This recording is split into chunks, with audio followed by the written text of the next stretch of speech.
띠띠 빵빵. 안녕하세요, 코인드라이버 이진환 전문가입니다. 현재 시간 2022년 9월 8일 오후 2시 28분입니다. 여러분, 내일이면 추석 연휴가 시작이 됩니다. 장장 5일간의 연휴이고요. 그동안 지친 몸을 좀 피로를 푸셨으면 합니다. 저 또한 이번 주에 3번의 촬영이 아니라 화, 목을 촬영을 하고 내일부터 고향을 내려갑니다. 여러분의 고향은 어디십니까? 저는 고향이 강원도입니다. 좀 놀라셨을 수도 있을 텐데요. 누가 봐도 서울 사람인 것처럼 보이실지 모르겠는데, 저는 강원도 사람입니다.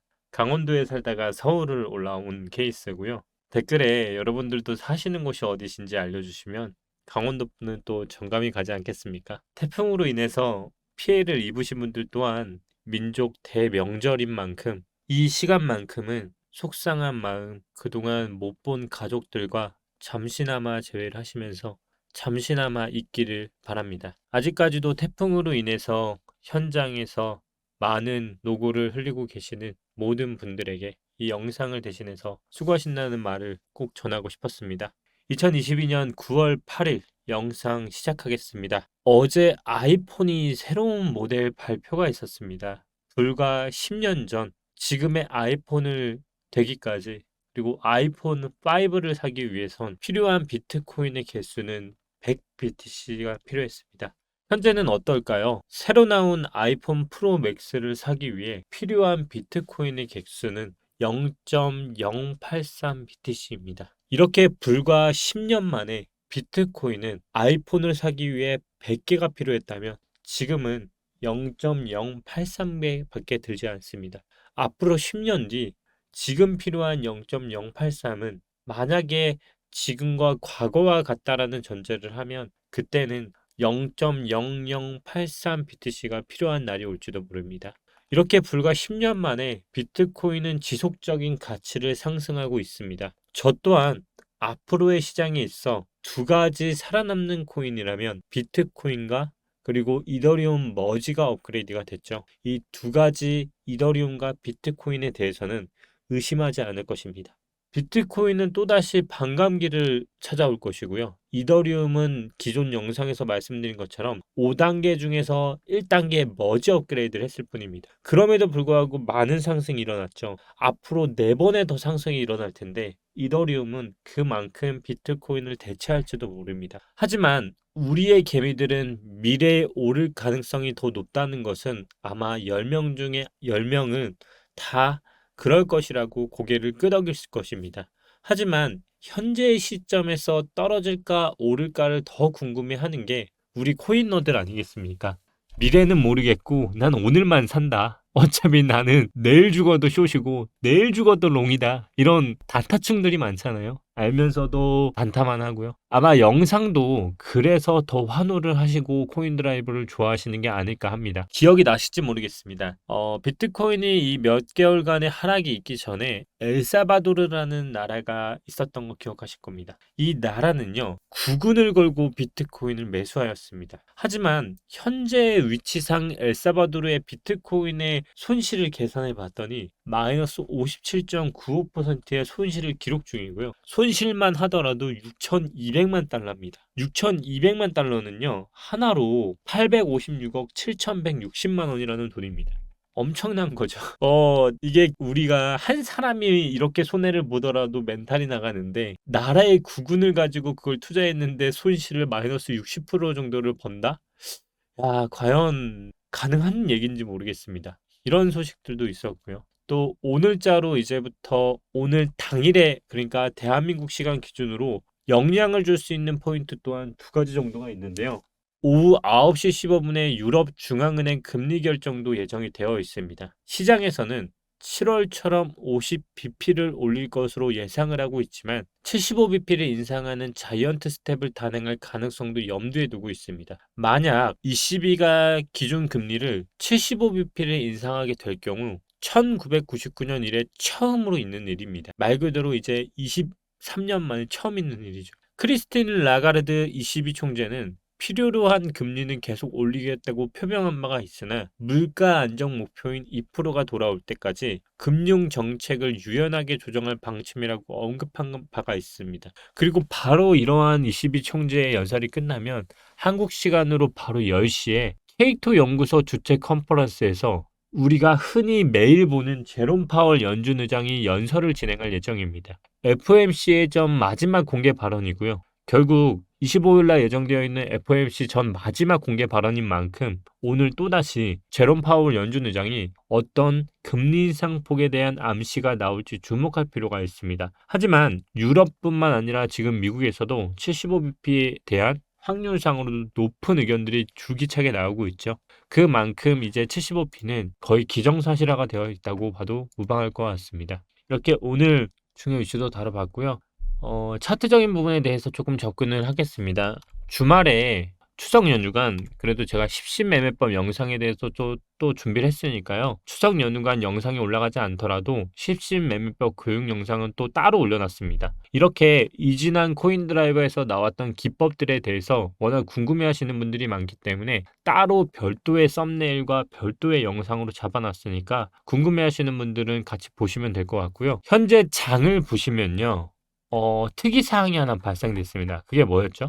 월봉의 저점이 원화 기준으로는 깨졌습니다. 바이낸스 기준으로도 마찬가지고요. 대부분의 달러들조차 월봉의 저점이 깨진 상황입니다. 제가 이번 달에 매매 전략 어떻게 가져가라고 했죠? 저는 두 가지밖에 없다라고 말씀을 드렸고요. 1번 횡보, 2번 폭락. 이 폭락을 보는 이유는 FOMC라는 금리 인상이 악재로 받아들일 거라고 했습니다. 제가 말을 조금 번복을 해야 할 필요가 있을 것 같습니다. 모든 장은 대응이 원칙이기 때문에 분명히 이 시나리오 안에서 벗어날 것 같지는 않은데요. 제가 이번에 번복하고 싶은 얘기는 이번에 초점이 맞춰져 있습니다. 이런 얘기를 합니다. 개미들이 폭락에 대해서 다 예상할 수 있는 구간을 줄까요? 맞습니다. 저도 공감하는 바이고요.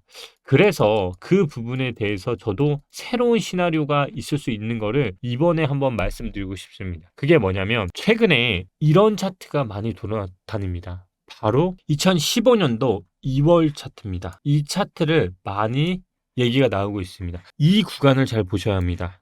잘 보시면요. 만약 지금 말한 대로 1번 횡보의 시나리오를 그대로는 가되 2번처럼 폭락이 나오지 않는다면 지금 현재와 같은 차트에 대입을 해보면 결국 저점을 깨지 않고 박스권으로만 기우는 흐름이 나올 수도 있을 가능성을 열어두자는 겁니다.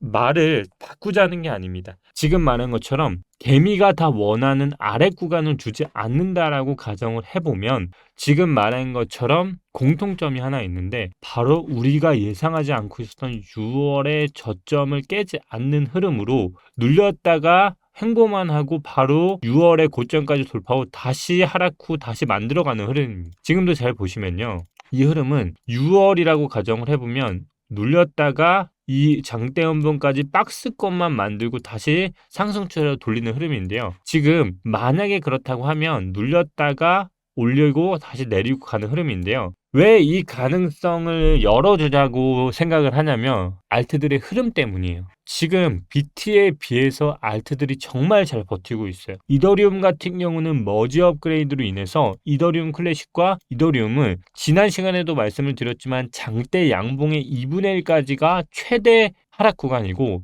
뚫리기는 쉽지 않은 구조로 만들었다고 했죠. 근데 지금 잘 보시면 이더리움은 지금 비교해드렸던 차트와 굉장히 유사한 흐름이 이미 나와버렸어요. 보시면 굉장히 100% 거의 동일하다고 보는 거죠. 제가 이 장대 양봉의 저점까지 깨기는 쉽지 않은 게 9월의 봉들의 특징이라고 말씀을 드렸는데 만약에 그렇다는 얘기는 이번 달 이더리움의 매수점인 178만 3천 원이 공격적으로 매수할 수 있는 포인트가 될 수 있을 것 같고요. 저 또한 손익비상으로는 나쁘지 않다고 보기 때문에 175만 7천 원의 이더리움이 온다면 매수는 하고 저점인 144만 원까지는 분할을 할 건데 저점이 깨지면 손절을 할 전략으로 일단 구사를 하려고 하고 있습니다. 하지만 단지 하나는 지켜주셔야 합니다. 바로 손절입니다. 이 절대적인 전제 하나는 손절선이 분명하다는 게 대응 전략이라는 거고 두 번째는 시간입니다. 제가 이 매수 포인트를 하는 데 있어서 가장 중요하게 보는 게 이 시간인데 이 시간이 현재 9월 8일밖에 되지 않았죠. 단기적으로는 저는 일단은 롱을 아예 보고 있지 않고 하락만 보고 있습니다. 아까 이더리움 기준으로 177만 원이라는 거는 지금보다 약 10%가 이상이 빠져야 하는 하락이 추가적으로 기다리고 있다는 얘기이기도 하고요. 대신 매수는 한번 공격적으로 잡아볼 만은 하겠다라는 게 지금 매수 포인트인 거고요. 반면에 이 공격적인 걸 들어가는 데 있어서 9월 8일 이 시간을 주목할 필요가 있어요. 뭐냐면 이 시간이 말일에 가까워질수록 떨어지는 흐름이라면 오히려 좋지 않고, 이거 빼고요. 다시 말일에 가까워졌는데도 불구하고 하락 포인트로 돌아갈 수 있는 시간을 유턴할 수 있는 텀을 보자는 거예요. 이 부분이 제가 봤을 때 최대 맥시멈 대한민국 기준으로는 추석 연휴가 끝나는 19일 봉이에요. 그게 이제 2주 봉이 끝나는 시간이거든요. 19일이 제가 봤을 때 하락을 하더라도 말아올릴 수 있는 마지막 구간이고요. 만약에 19일 이후까지도 하락 포인트를 가져간다면 이거는 제가 봤을 때 FOMC 영향을 더 많이 받는 흐름이기 때문에 그때는 저가까지도 깰 흐름을 이어갈 수 있다라고 볼 것 같아요. 고로 하락이 나온다면 19일과 전후에 대한 포인트가 굉장히 많이 나올 것 같다는 게 지금 생각이고, 특정 코인들에 대해서도 지금 오르는 게 있는데 이런 코인들에 대해서 제가 많이 걱정을 하지 말라고 말하는 게 있었죠. 주봉상 봤을 때 지금은 눌릴 수밖에 없다. 고로 선행을 했던 이더리움 클래식이라고 하면 윗꼬리를 달죠. 이것처럼 지금은 눌릴 수 있고, 대신에 차트를 볼 때 하나 중요한 건 장대 양봉이 나왔는지를 봐라. 지금 이더리움 클래식도 만약 이 차트를 모방을 한다면 진짜 매수가는 사실상 32,000원에서 36,000원 사이에만 매수를 할 수 있고요. 제가 오미세고랑 똑같다고 보시면 될 것 같아요. 만 원일 때 6,000원이 올까요 했는데 결국 왔습니다. 분명 이 가격 안 올 수 있지만 안 오는 이유는 하나밖에 없습니다. 시간을 버틴다. 이걸 이해하셔야 하는 거고요. 다른 코인들도 지금 굉장히 많이 버티고 있죠. 주봉상으로. 결국 그만큼 지금 구간이 한 번 더 내리게 되면 이제 2018년부터 2021년까지 약 3년간 횡보를 했던 구간까지 또다시 떨어질 수 있기 때문에 이 구간에 대해서 지금 필사적으로 버티려고 하는 거예요. 그렇기 때문에 제가 1번이 횡보 가능성을 열어두는 거고요. 근데 항상 공통적으로 제가 열어두지 않는 게 있죠. 바로 상승. 그만큼 지금 상승을 하기에는 전체적으로 시장의 상황인가, 그리고 이평선에 내려오는 배열들을 위로 올리기에는 사실상 거래량뿐만 아니라 이유조차 저는 찾기가 힘들다고 봐요. 오늘 그래서 이 포인트 다시 반복 학습하시면서 무조건 폭락만 기다리시는 분, 그런 분들 또한 저 또한 지금 투명하게 또다시 들어가는 거 보여드리려고 하고 있거든요. 그만큼 지금은 하락을 기다리는 데 있어서도 이유를 아셔야 하고, 19일 기준으로 전후로 크게 나뉠 것 같다. 만약에 후까지도 하락을 이어가는 흐름이 나온다고 하면 말아 올릴 수 있는 시간이 턱없이 부족해지니까 이 점만 참고하셔서 지금 매매를 하시면 되고, 또 현재 비트코인과 알트코인의 전체적인 흐름들이 사실상 월봉으로 보면 죽었다고 보는 게 맞습니다. 제가 텔방으로 봤을 때도 말씀을 드린 게, 지금은 사실상 전체적으로 봤을 때 4파의 흐름에서 5파까지의 잔파동이 얼마만큼 저가를 깨고 내려갈 것인지, 그게 아니면 다시 한번 저가만 낮추고 시간상 또 한번 흐르게 되면 차트가 어떻게 만들어지냐면 이 흐름 안에서 하락세경만 맞추고 다시 점프 뛰어서 올라올 수 있어요. 그러면 다시 한번 이 구간에서 저항을 맞고 또 다시 내려가서 하락을 하게 되거든요. 그게 이제 이 차트라고 보시면 될 것 같아요. 결국 이 공통점은 뭐냐면요. 시간 있죠. 이 시간이 장대 음봉을 못 올립니다. 이게 포인트예요. 결국 지금 우리가 나왔던 요 흐름상 이 구간을 넘기는, 사실상 저는 올해 안으로는 못 넘는다는 거는 계속 같은 관점이고요. 한번 정말 더 크게 빠지고 줄 것인지, 아니면 이대로 한 달 이상의 더 큰 횡보를 주고 단순히 박스권을 돌파하기 위해서 힘을 한번 응축하는 단계인지, 이게 지금 아마 9월의 포인트가 될 거라고 누누이 말씀을 드립니다. 자, 오늘 정말 핵심적인 내용들 다 말씀드렸으니까요. 긴 연휴 기간 동안에 어떻게 내가 포인트 잡아가면서 매매할지 다시 한번 생각하시고요. 오르는 코인에 너무 따라타지 마시고요.